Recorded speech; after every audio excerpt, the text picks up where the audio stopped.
Olá, o meu nome é Bruno Reina, acadêmico do curso de Engenharia Elétrica da UNESC de Joaçaba, e em conjunto com os colegas Jonathan de Castro, Leonardo Piovesan, Renan Soster e Rodrigo Esperandil, iremos apresentar um pouco sobre as características e os ensaios dos motores de indução trifásico.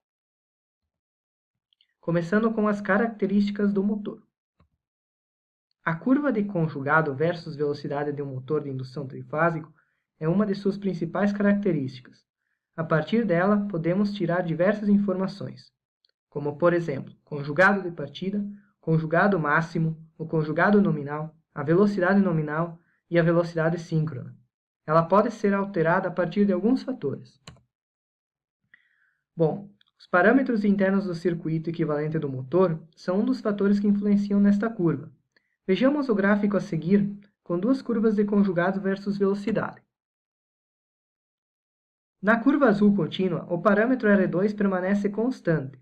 Na curva pontilhada preta, o R2 é dobrado, aumentando significativamente o seu conjugado de partida e reduzindo a velocidade nominal, provocando um consequente aumento no escorregamento, para o mesmo conjugado nominal, mudando completamente o formato da curva de conjugado. Diferentemente do R2, a resistência R1 e as reatâncias X1, X2 e Xm provocam apenas um aumento ou uma diminuição na amplitude do conjugado.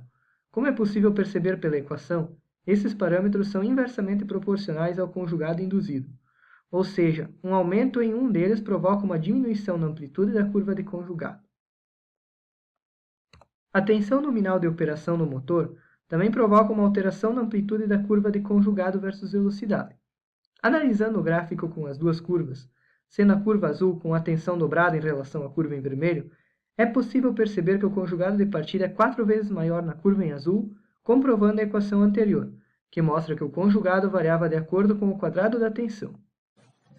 Olá, meu nome é Leonardo Piovesan, acadêmico do curso de Engenharia Elétrica de Joaçaba, Santa Catarina, e vou explicar os fatores que influenciam no conjugado de um motor de indução trifásico. Os motores de indução são classificados de acordo com seu comportamento, conjugado versus velocidade. As classes variam conforme a indicação no gráfico que segue. Motores classe A apresentam conjugado e corrente de partida normal e um baixo escorregamento. Assemelha-se a um motor de categoria N.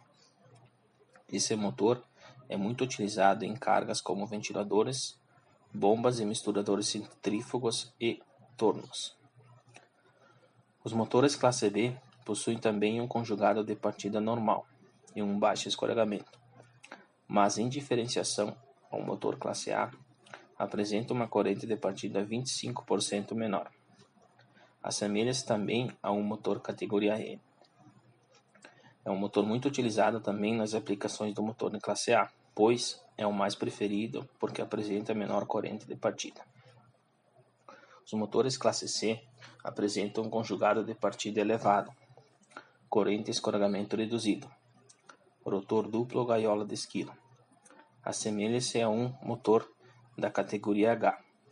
Esse motor é muito utilizado em compressores e bombas a pistão, talhas, dentre outros. Motores classe D, igualmente ao motor anterior classe C, apresentam um conjugado de partida elevado, mas baixa corrente de partida e escorregamento elevado. Assemelha-se a um motor da categoria D, motor na qual é utilizado em volantes de alta inércia e em prensas de perfuração, dentre outros.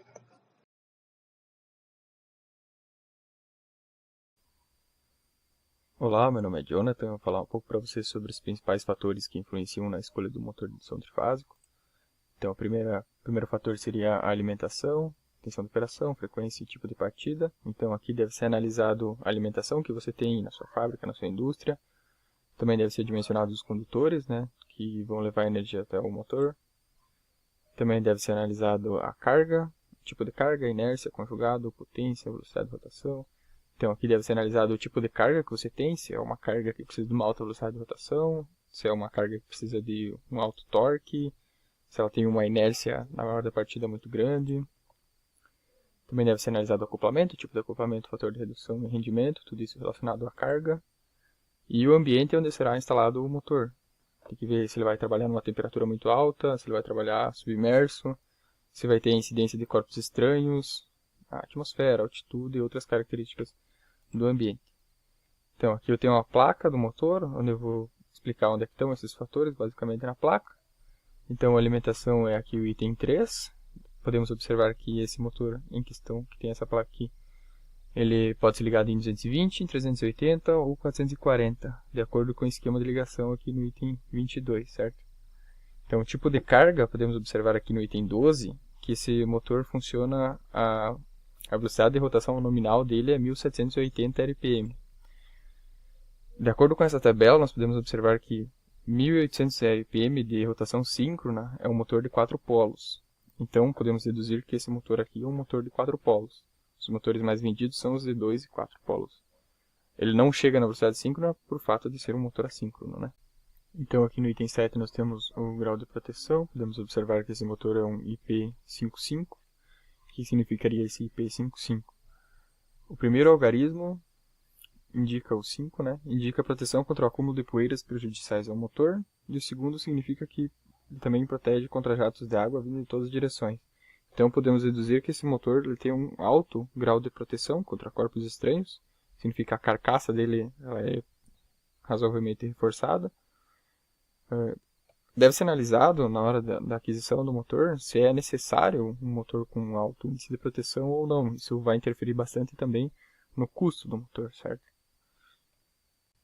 Outras características que também podemos encontrar na placa do motor é o seu peso, o fator de potência, P sobre N, corrente partido sobre a corrente nominal, o fator de serviço, o regime de serviço também, o quanto que esse motor vai ter que ficar ligado, o quanto ele vai ser acionado e desacionado. A potência também do motor, muito importante. Esse motor aqui é 75 kW, aproximadamente 100 HP ou CV. A isolação aqui também, entre outras características.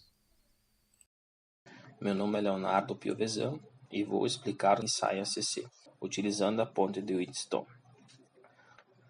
Para o ensaio ACC, primeiramente, conforme a foto, para obter uma medição correta, tem que referenciar a ponte de Wheatstone em 0 no mostrador de baixo, alterando as escalas do lado direito até zerar. Conforme figura, aplique-se uma fonte CC chamada ponte de Wheatstone em 2 enrolamentos do estator do motor, podendo ser R1 com R2, R2 com R3 ou R1 com R3, e mede-se a resistência total. Utilizando como exemplo R1 com R2, após o valor medido, para saber a resistência R1, é só dividir o resultado por 2. Se fizer o ensaio com um motor que não seja novo, é interessante medir todos os enrolamentos e fazer uma média, pois com o tempo o motor vai perdendo suas características e a resistência entre os enrolamentos podem possuir valores não semelhantes. Olá, meu nome é Rodrigo Esperandil. Nesse momento irei explicar um pouco sobre o ensaio a vazio.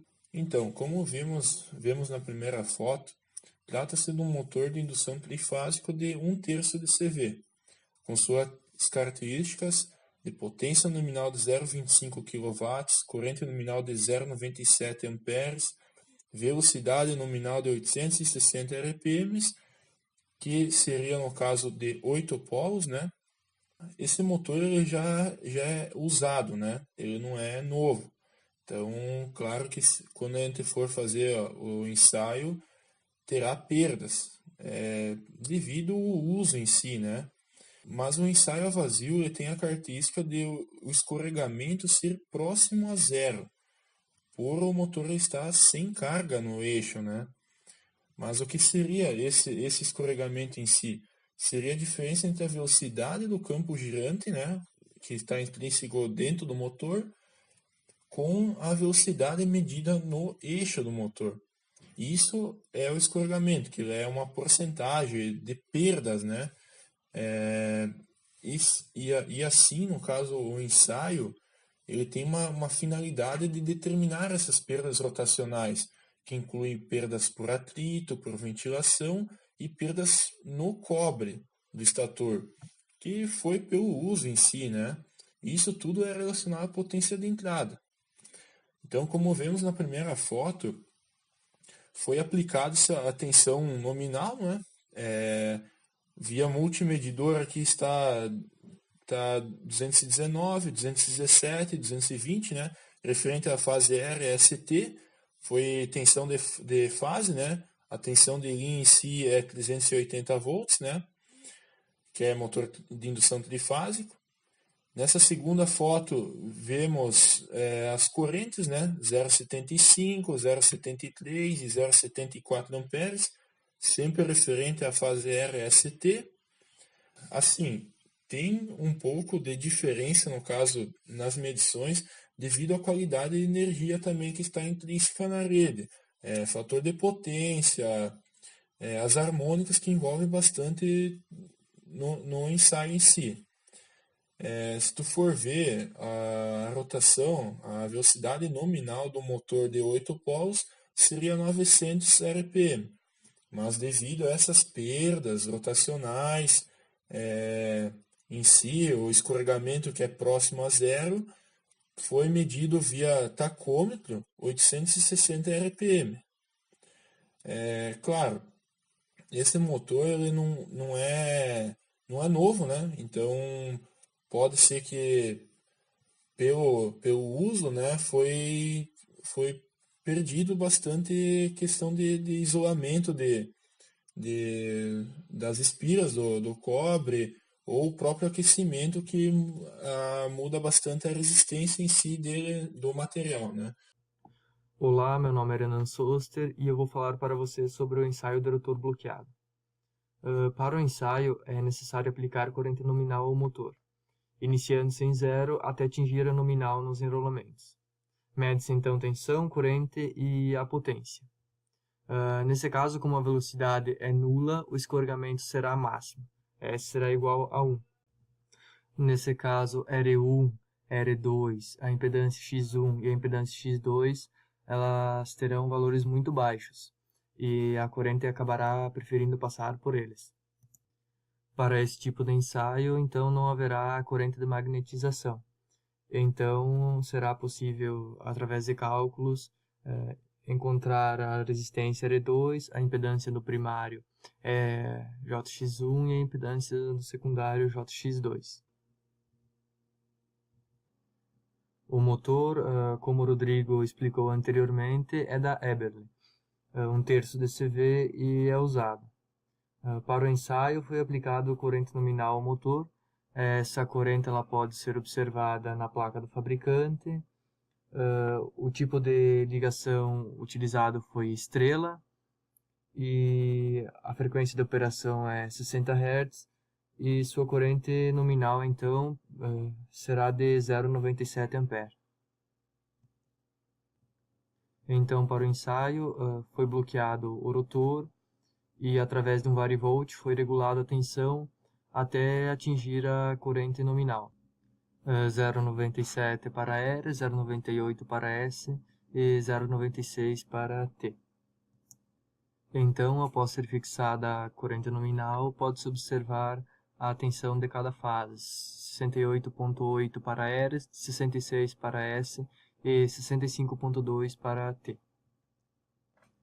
Para a potência, então, os valores são 42,8 para watts para R, 40,4 para S e 39,1 watts para T. Pode-se observar algumas variações de medições entre as fases, mas isso deve-se ao próprio fato da qualidade de energia da rede e pelo fato do motor não ser novo. Muito obrigado.